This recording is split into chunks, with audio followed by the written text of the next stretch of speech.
Hi guys, you are watching channel Mr. Electron, and today in this video I'm going to make a powerful inverter with these two power transistors CDC1351, okay? And this is the heat sink that I'm going to use for the job.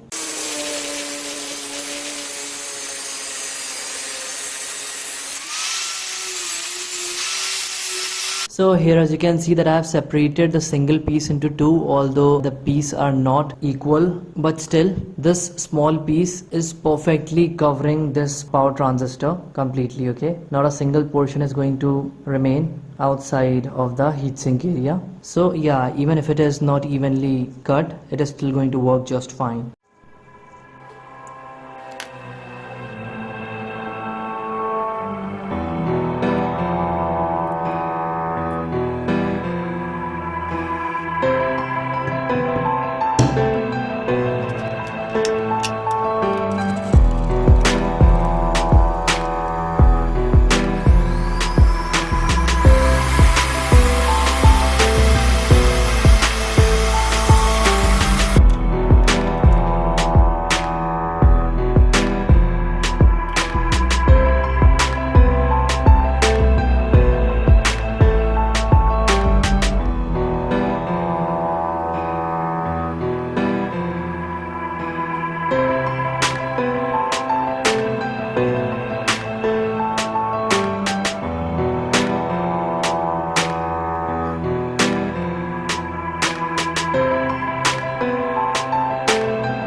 Well guys, I got this product from Banggood's.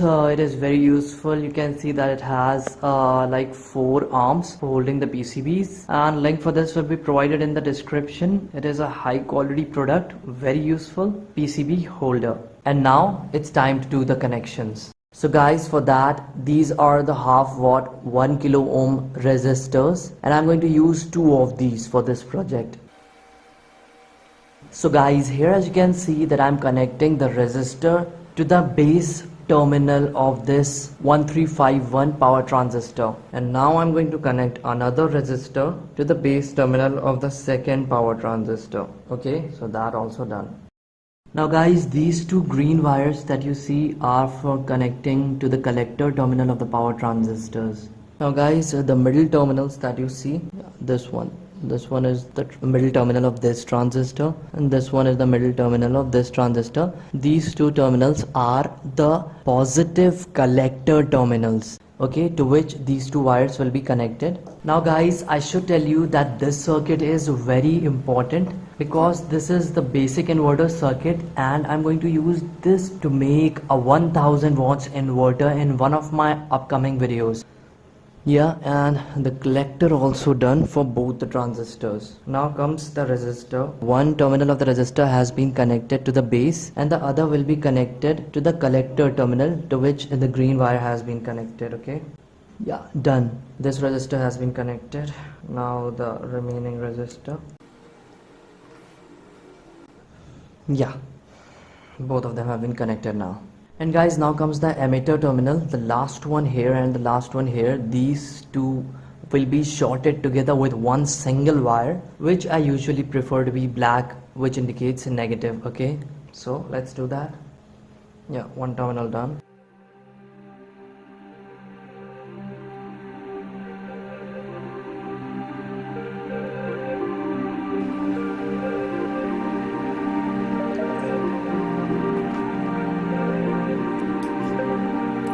So guys, this is a 12 volts to 220 volts old computer UPS transformer that I'm going to use for this project. Okay, it's look very heavy, although the circuit is very small, but I have this transformer as the center tap transformer, which is applicable for this project. These wires, thick wires, indicate that this is the 12 volts high current input side. So this is going to be the 12 volt side, and these thin wires indicate the 220 volts side. Now out of these 6 wires, only 2 of them are needed. So how we are going to shortlist those is with the help of this resistance check. So the final wires with highest possible resistance is the black and the blue wire, 12 ohms almost. So these 4 wires will not be used. So let's tape them together so that we can separate them.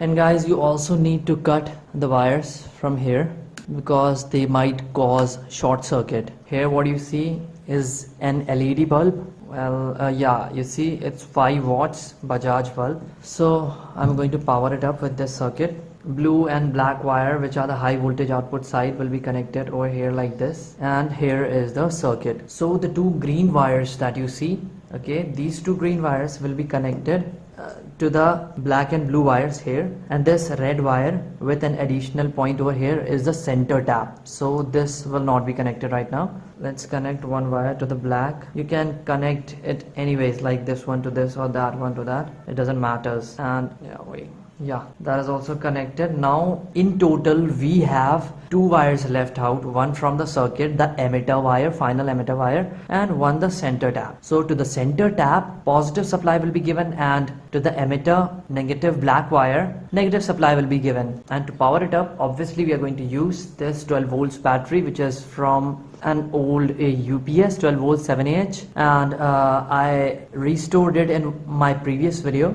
It was lying around for many months and I restored it with the help of a laptop charger. If you want to watch the video, link will be in the description. So let's connect.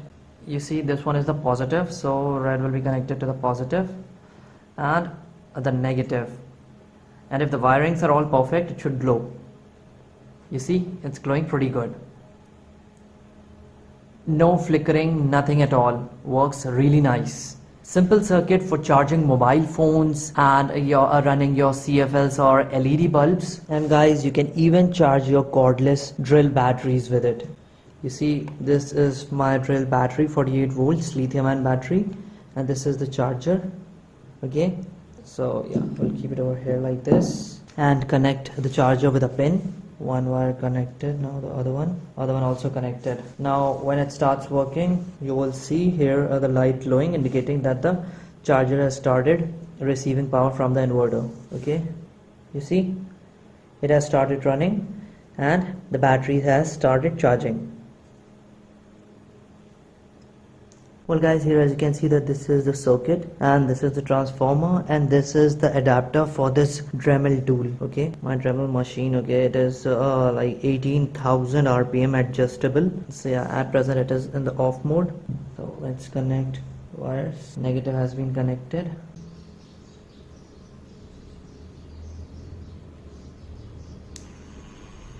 You see it has started working. Well guys, here as you can see that I've placed a 143 nanofarad capacitor to improve the power factor. You see it is working. Hi guys, you are watching channel Mr. Electron, and this video is going to be very short and it will be visible only to those who have pressed the bell icon for all notifications from my channel. Now guys, this video is about conducting a simple test. If we can control the speed of a universal motor, a big universal motor from a washing machine with the help of a dimmer or a normal 70 watts fan speed controller. It's more like an experiment rather than a project. Let's start.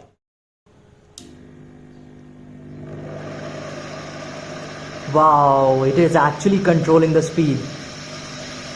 You can see that the speed is very slow right now. Let's increase it.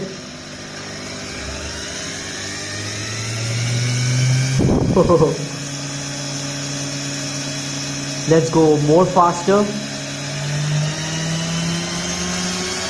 Whoa, it is super high speed right now.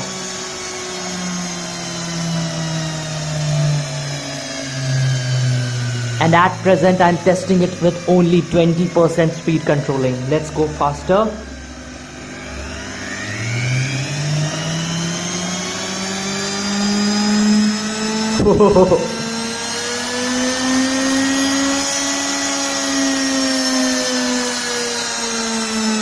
Now I have turned it off. So yeah, it works. We don't have to buy the expensive speed controllers to control the speed of a universal motor. This, what you see, is a 12 volts 55 watts car headlamp bulb. Okay, 12 volts 55 watts H3, and these two are from a 12 volts adapter.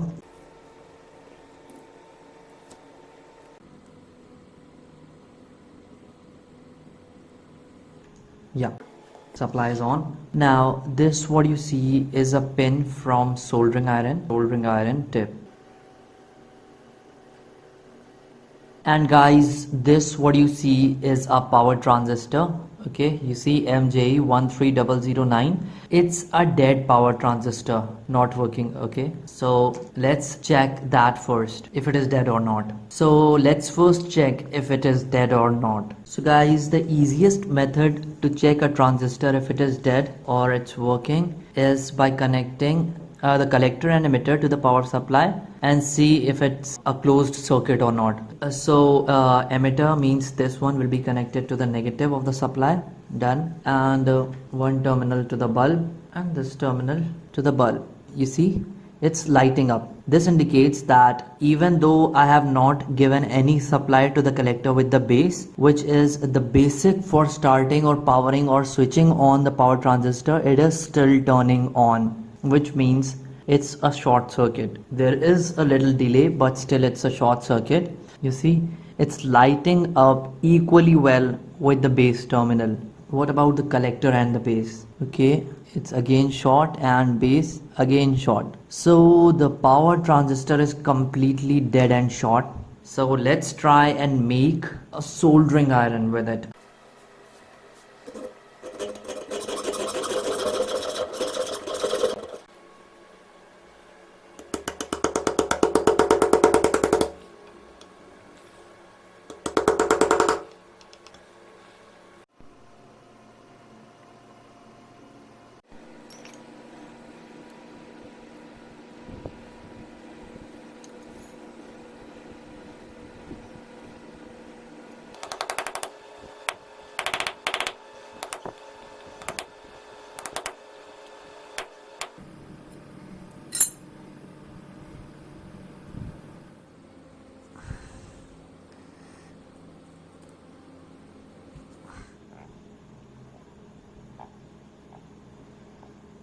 Now guys, after inserting the soldering iron tip in the hole of the power transistor, we have to find out the maximum resistance terminals. Okay, so let's check the resistance between this and this. It's 21 ohms. Now base and emitter, again 21, and collector and emitter, it is 0.6 ohms. So we have to go for the maximum, either go for collector and base or base and emitter.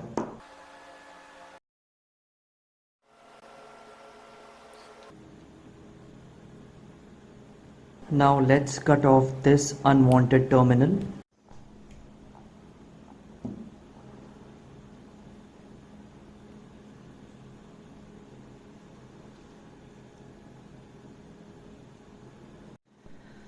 And now I'm going to do the temperature check on this soldering iron. Okay, temperature.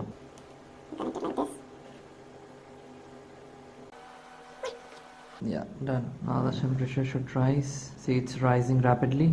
Well guys, there was a little change of plan. This was the initial soldering iron that I was making. You see, it was working, but I had to wait really long to get it heated up. So I decided, why not connect it directly. And you see here, you will see that I tested it before. I am going to show to you that the soldering occurred at the tip of the power transistor. So guys, the first part is to extend the wires with these 12 volts clips. Okay, let's keep this one aside.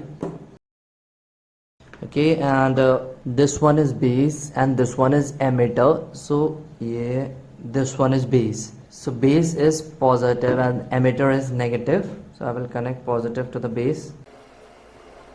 Done. Now emitter. Done.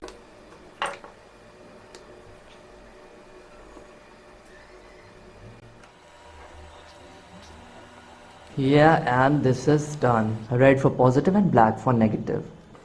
Well guys, here as you can see that I have connected it to a 12 volt 7H UPS battery. Okay, and that's the wires.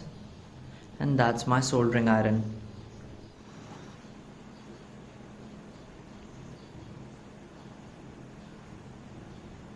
You see?